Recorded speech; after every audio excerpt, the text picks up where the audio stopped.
Hello, this is Shmuel Moshe, and you are listening to the Weekly Parashahcast, the weekly Torah portion podcast where I read the weekly Torah portion and then provide my own interpretation based on what I think it all means. As always, I remind everybody I'm not a professional Torah scholar, just somebody who wanted to study the Torah.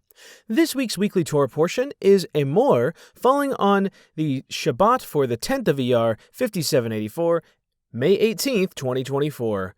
Emor means speak. And we'll be beginning on chapter 21, verse 1 of Leviticus. You could follow along in English on Chabad.org. First portion. And the Lord said to Moses, "Speak to the Kohanim, the sons of Aaron, and say to them, Let none of you defile himself for a dead person among his people, except for his relative who is close to him, his mother, his father, his son, his daughter, his brother, and for his virgin sister who is close to him, who is not yet with a man for her, he shall defile himself. But a husband shall not defile himself for a wife who causes his desecration, while she is among his people. They shall not make bald patches on their heads, nor shall they shave the edge of their beard, nor shall they make cuts in their flesh. They shall be holy to their God, and they shall not desecrate the God's name. For they offer up the fire offerings of the Lord, the food offering of their God, so they shall be holy. They shall not marry a woman who is a prostitute, or who is desecrated, and they shall not marry a woman who is divorced from her husband, for he, the Kohen, is holy to his God. You shall sanctify him, for he offers up the food offering of your God. He shall be holy to you, for I, the Lord who sanctifies you, am holy. If a Kohen's daughter becomes desecrated through adultery, she desecrates her father. She shall be burned in fire. And the Kohen who is elevated above his brothers, upon whose head the anointment of oil is poured, or who has been inaugurated to wear the garments, he shall not leave his hair unshorn or rend his garments. And he shall not come upon any dead bodies. He shall not defile himself for his father or his mother. He shall not leave the sanctuary, and he will not desecrate the holy things of his God, for the crown of his God's anointing oil is upon him. I am the Lord. He shall marry a woman in her virgin state, a widow, a divorcee, a woman who is desecrated, or a prostitute. He shall not marry any of these. Only a virgin of his people may he take as a wife. And he shall not desecrate his offspring among his people, for I am the Lord who sanctifies him. All right, so that's the first portion. So first up, some notes about the Kohanim, right? The Kohens, the high priests. They cannot become unholy or desecrated or defiled because they have these holy responsibilities. They're holy men, right? So some responsibilities they must attend to. Do not go near a dead body, even if it is somebody that you love, unless it's a close relative. So they give the example, mother, father, son, daughter, and brother, as well as a virgin sister, right? So once she gets married or has been with somebody, she's no longer part of the family in that sense. But husband and wife, no. While she is among his people, the wife will not be someone he could come into contact to. Additionally, so the hair, don't make bald patches, right? Don't shave the edge of your beard, cuts in the flesh, okay? Stay holy is the nutshell here. Don't marry a woman who's a prostitute or desecrated. Don't marry a divorced woman. So this is actually interesting, right? Why not? Why not that? So regarding a divorced woman, it's interesting. Basically, that's one reason that she's not eligible because, this is just specifically somebody who's already been with a husband. But then we move on. Later on, we hear about the exception for the most anointed, right? The Kohen who is elevated above his brothers. So that's like the head Kohen, not come upon any dead bodies, not even his parents. Also, he shall not leave the sanctuary and not desecrate the holy things. He shall marry a virgin, right? And even if she's a widow or anything, right? Don't marry any of them, only a virgin. And I heard an interesting explanation once upon a time that I thought was quite fascinating. You see, the idea was that, okay, you want to remain pure, but also the idea that you might covet someone, right? Now, if you're the holiest guy in the land and you want something, God might answer your prayers. And so this is a good way to prevent that prayer from being even voiced in the first place. All right, so now, basically, long story short, stay pure. If you are the Kohen, do not be desecrated or defiled, ever. You have a job to do. On to the second portion. Chapter 21, verse 16 of Leviticus. And the Lord spoke to Moses, saying, Speak to Aaron, saying, Any man among your offspring throughout their generations who has a defect shall not come near to offer up his God's food. For any man who has a defect should not approach a blind man or a lame one, or one with a sunken nose, or with mismatching limbs, or a man who has a broken leg or a broken arm, or one with long eyebrows, or a cataract, or a commingling in his eye, dry lesions, or weeping sores, or one with crushed testicles.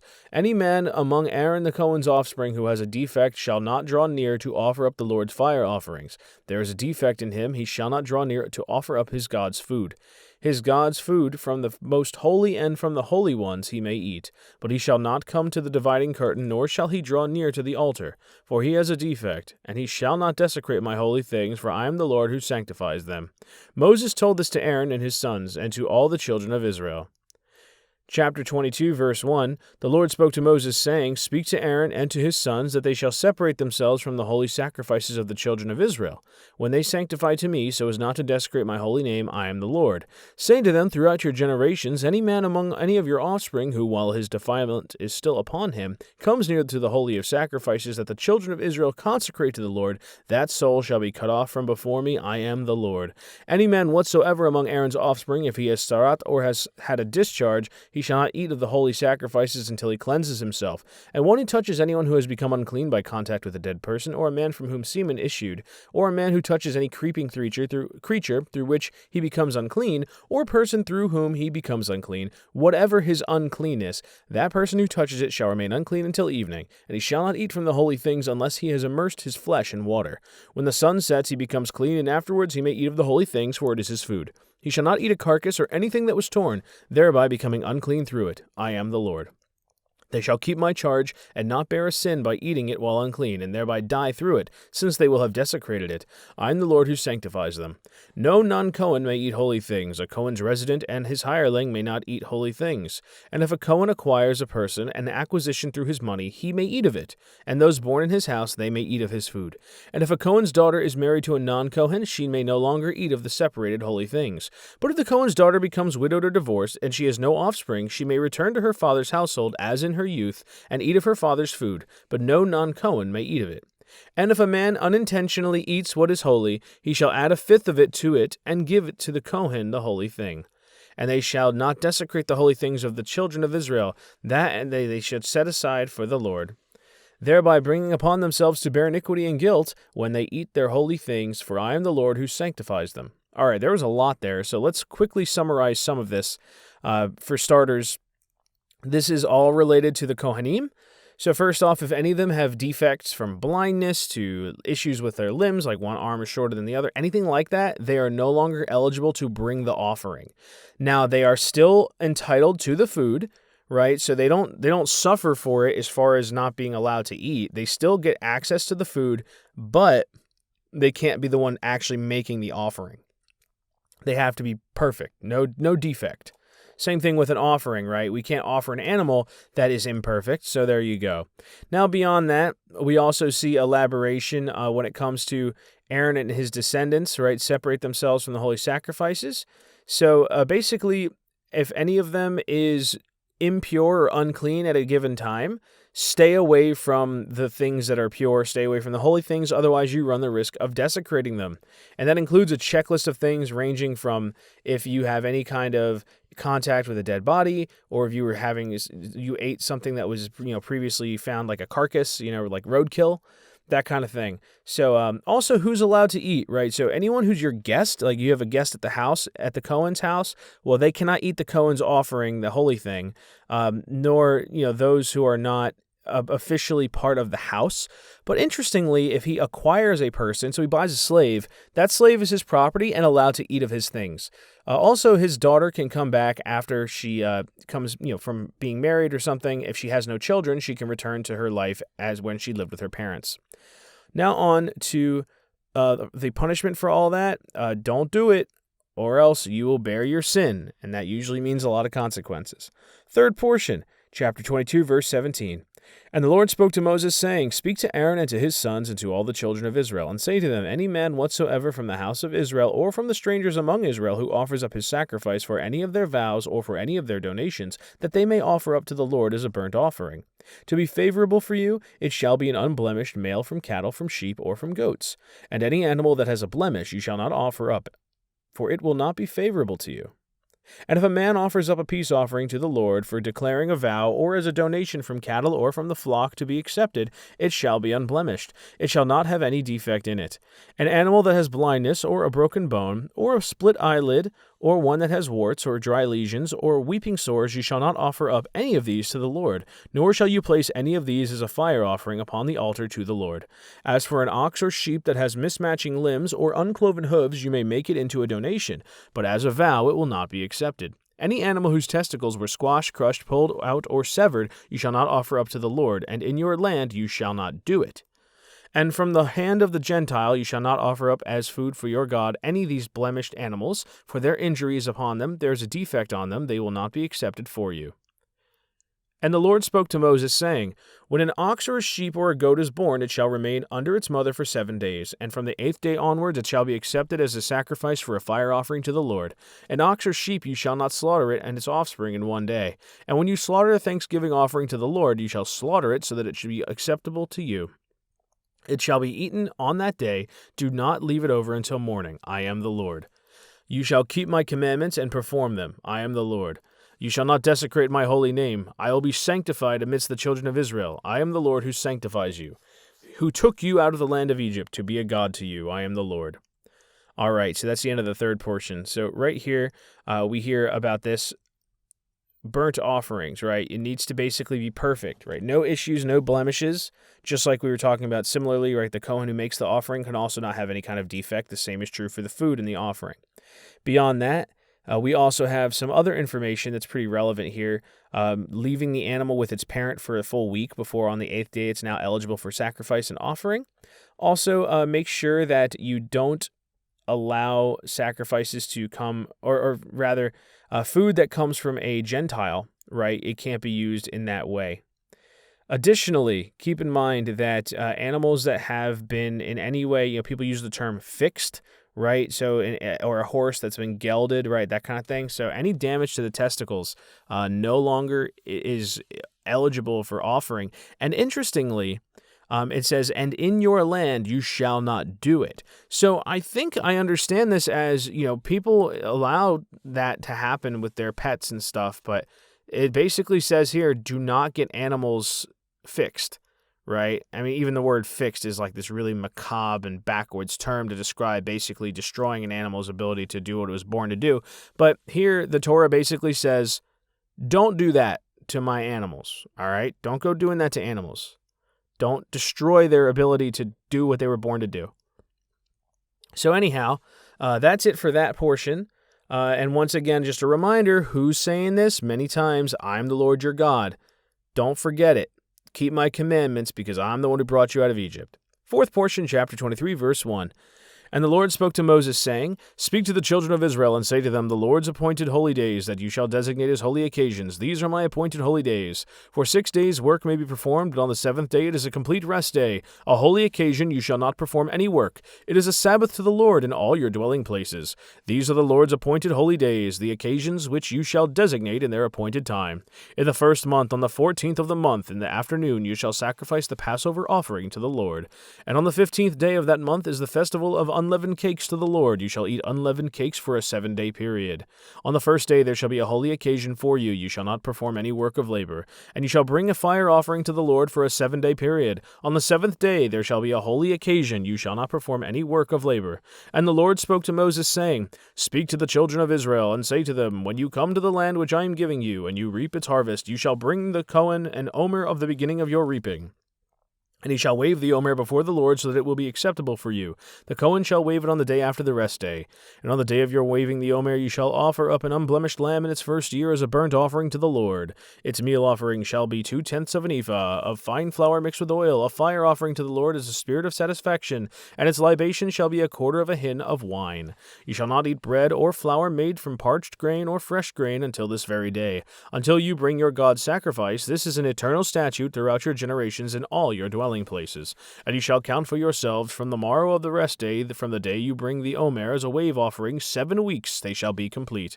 You shall count until the day after the 7th week, namely the 50th day, on which you shall bring a new meal offering to the Lord. From your dwelling place You shall bring bread, set aside 2 loaves made from 2/10 of an ephah. They shall be of fine flour, and they shall be baked leavened, the first offering to the Lord.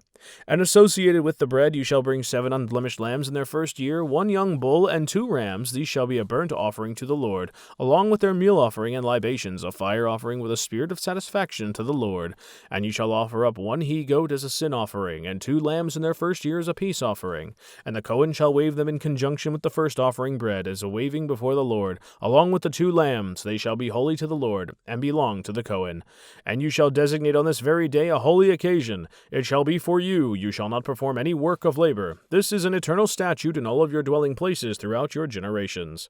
When you reap the harvest of your land, you shall not completely remove the corner of your field during your harvesting, and you shall not gather up the gleanings of your harvest. Rather, you shall leave these for the poor person and for the stranger. I am the Lord, your God.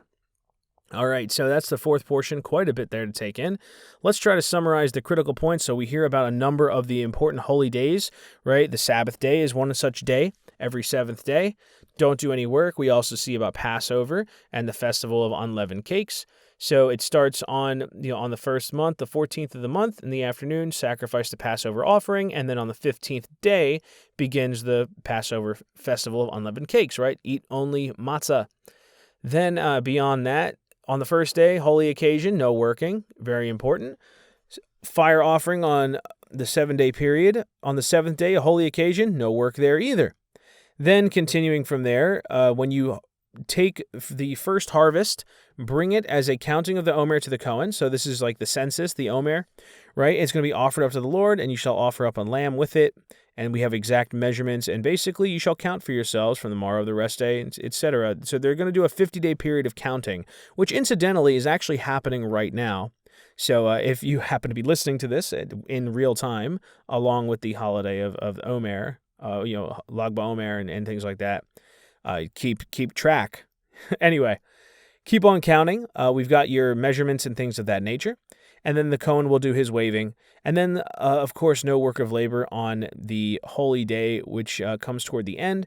And lastly, we also have a note about when you're reaping the harvest of the land, leave the corner of the field for the poor and for the stranger. On to the 5th portion, chapter 23, verse 23. And the Lord spoke to Moses, saying, Speak to the children of Israel, saying, In the 7th month, on the 1st of the month, it shall be a Sabbath for you, a remembrance of Israel through the shofar, blast a holy occasion.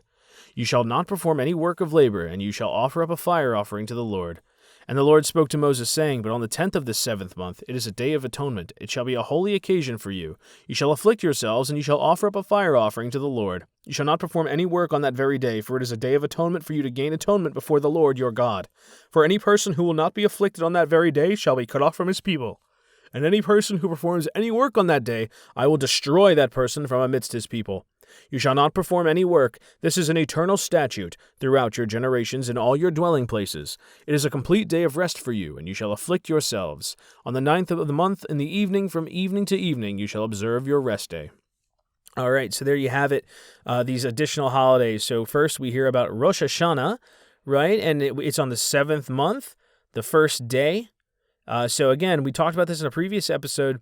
The calendar starts on the 7th month if we're going by Rosh Hashanah being the mark of the new year. It's called the 7th month. And then following that, we have Yom Kippur, the Day of Atonement. And you must afflict yourselves. So basically don't work, and also don't enjoy luxury. You're going to be, people like to not eat, as a good example. You fast, among many other things. Wear lesser quality clothing or simple clothing rather than fancy things, no leather and so on.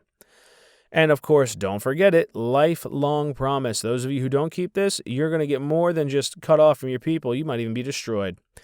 Now, let's go ahead. Oh, and of course, remember on the last of the days there, complete rest day on the 9th. All right, 6th portion, chapter 23, verse 33. And the Lord spoke to Moses, saying, Speak to the children of Israel, saying, On the 15th day of the 7th month, as the festival of Sukkot, a 7-day period to the Lord. On the first day it is a holy occasion. You shall not perform any work of labor. For a 7-day period you shall bring a fire offering to the Lord. And on the 8th day it shall be a holy occasion for you. And you shall bring fire offering to the Lord. It is a day of detention. You shall not perform any work of labor. These are God's appointed holy days, that you shall designate them as holy occasions. on which to offer up a fire offering to the Lord, burnt offering and meal offering, sacrifice and libations, the requirement of each day on its day. Apart from the Lord's Sabbaths, and apart from your gifts, and apart from all your vows, and apart from all your donations that you give to the Lord. But on the 15th day of the 7th month, when you gather in the produce of the land, you shall celebrate the festival of the Lord for a 7-day period. The first day shall be a rest day, and the 8th day shall be a rest day. And you shall take for yourselves on the first day the fruit of the hadar tree, date palm fronds, a branch of a braided tree, and willows of the brook, and you shall rejoice before the Lord your God for a 7-day period. And you shall celebrate it as a festival to the Lord for 7 days in the year. It is an eternal statute throughout your generations that you celebrate it in the 7th month. For a 7-day period you shall live in booths. Every resident among the Israelites shall live in booths, in order that your ensuing generations should know that I had the children of Israel live in booths when I took them out of the land of Egypt. I am the Lord your God. And Moses told the children of Israel these laws of the Lord's appointed holy days.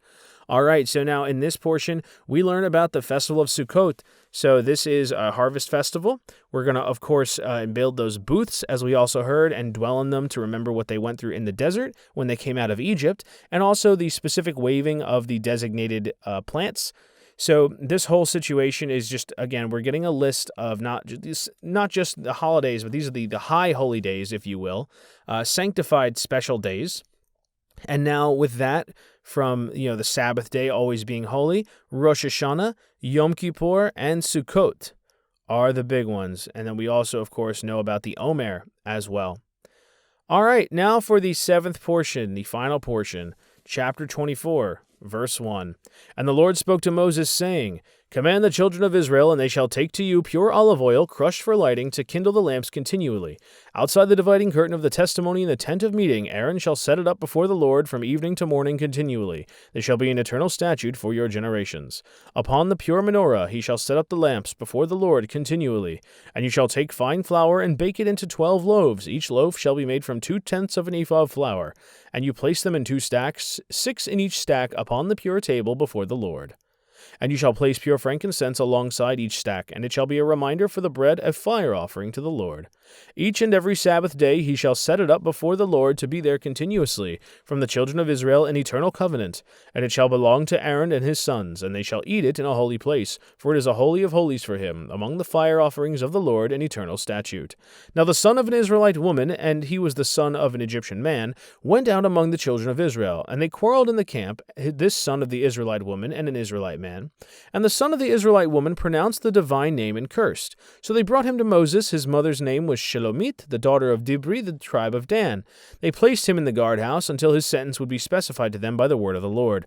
Then the Lord spoke to Moses, saying, Take the blasphemer outside the camp, and all who heard his blasphemy shall lean their hands on his head, and the entire community shall stone him. And to the children of Israel you shall speak, saying, Any man who blasphemes his God shall bear his sin. And one who blasphemously pronounces the name of the Lord shall be put to death. The entire community shall stone him. Convert and resident alike, if he pronounces the divine name, he shall be put to death. And if a man strikes down any human being, he shall be put to death. And one who slays an animal shall pay for it, the value of a life for the life he took. And a man who inflicts an injury upon his fellow man, just as he did, so shall be done to him. Namely, fracture for fracture, eye for eye, tooth for tooth, just as he inflicted an injury upon a person, so shall it be inflicted upon him. And one who injures an animal shall pay for it, and one who strikes a person shall be put to death. One law shall be exacted for you, convert and resident alike, for I am the Lord your God. And Moses told all this to the children of Israel. So they took the blasphemer outside the camp and stoned him. And the children of Israel did just as the Lord had commanded Moses. All right, that's the last portion for this week. So once again, a quick summary and explanation. So here we find out the exact offerings here. Command the children of Israel to take that pure olive oil and so on. And outside, set up the light from evening to morning. This is what is going to be done. So this is just the breakdown of exactly what elements are going to be done each Sabbath day as well. Things to keep in mind: an eternal covenant, right? So this is the Kohanim's job to maintain this as part of the deal. And they will also eat, the Kohanim will eat the holy food. And then after we hear all about this, so we just get a reminder of what are the jobs of the Kohanim. Now, it suddenly pivots into a totally different subject. Here we get a case of an incident that took place. They bring up his basically his ancestry, right? Often when we hear about a person in the stories, we'll see their name and who they're the son of. Well, in this case, this was an Israelite woman whose father was, and the father of the child was Egyptian. So he's a half Israelite, and he gets in an argument with a fellow Israelite, and he ends up saying God's name with a blasphemy. He curses. So what happens is they don't actually know what to do about this. So they go to Moses, and they detain the guy, and he's basically awaiting his sentence. And God speaks to Moses and tells him, yes, the sentence is death. Everybody who heard him say it, go lay your hands on him and then pelt him with stones. And everybody go do it. And that's what they do. So interestingly, the laying hands on it, it's about the sin, and it's laying the sin upon the thing. So this happens when animals are sacrificed, as we've noticed when the Kohanim will put his hand on it or things like that. And now we can see they're kind of transmitting the sin of having heard the blasphemy onto the person who blasphemed in the first place. Now, also, I think of like a blaspheming Jew is like part of the double bubble toil and trouble or whatever from Macbeth. I'm not 100% sure, but I think there you go, a blaspheming Jew. There's an example. Now, then we get into the Hammurabi's Code section. So here we're hearing about ruling. So it's interesting, like the timing of this, right? What ends up happening is they wait for the ruling. And Moses is saying, God, please tell us what we should do about this guy who blasphemed your name. And God doesn't just give him the answer, but he also gives him a number of other important declarations, including but not limited to eye for an eye, tooth for a tooth, right? And so also broken limbs for the person who did it. Interestingly, right, one who injures an animal shall pay for it. One who strikes a person shall be put to death. And then this law is to be shared by both the citizen and the stranger. What's interesting here is I've heard some disputes over the definition, right? Because the traditional Hammurabi's Code, if it's an eye for an eye, if you took out someone's eye, then you yourself lose your eye. But I've heard it interpreted a little differently, namely the value. So if you let's say you take someone's eye, then what ends up happening is you compensate him financially. And I think a case study to justify this interpretation is when a slave is hit by his master and he breaks that slave's tooth or causes him to lose an eye, that slave is then set free, according to previous Torah portions. So I think that's some of the basis for why it's a financial reimbursement or reparation rather than literally, let's take his tooth away because he knocked out your tooth. It's no. You're going to pay the cost of a tooth. That's what the person, and this ultimately is better for society, right? Because you don't want to lose everybody losing their eyes. Suddenly nobody can see. Eye for an eye makes the whole world blind, as they say. So, and also the note about an animal being injured, the person who does it pays for that. But if you hit someone, strike a person, that person shall be put to death. So that's also a warning against general violence. Don't be a savage or else you'll be killed.